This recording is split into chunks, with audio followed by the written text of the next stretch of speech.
Денеска се одржува последователната или отчетна сесија од форумските процеси или во рамките на програмата Форуми во заедниците, што се одржуваше минатата година, и граѓаните ќе бидат запознаени за сето она што општината го сработила во овој краток временски период од јануари до април оваа година.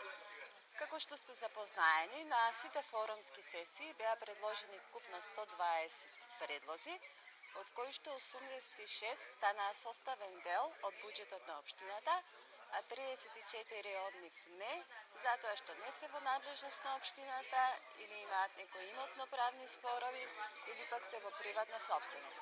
Значи, граѓаните денеска накратко ќе бидат запознаени до каде е со реализацијата на предлозите и препораките од форумските сесии и би сакала да споменам дека во 90% од случаите од сите предлози 90% се во фаза на реализација или ќе бидат реализирани во текот на оваа година.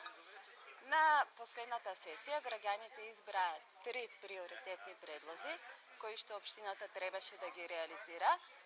Првиот беше уредување на градското корзо од кафе бар 19 до споменикот на револуцијата.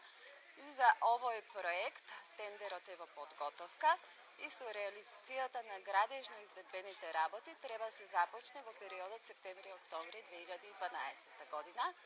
Вториот приоритет беше ободен канал над град Струмица.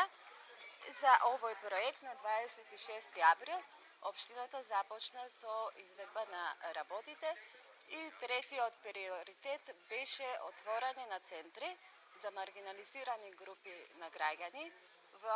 Сега можам да ве информирам дека е објавен повик за доставување на проектни иницијативи за отварање на шелтер центар за згрижување на жртви од семејно насилство.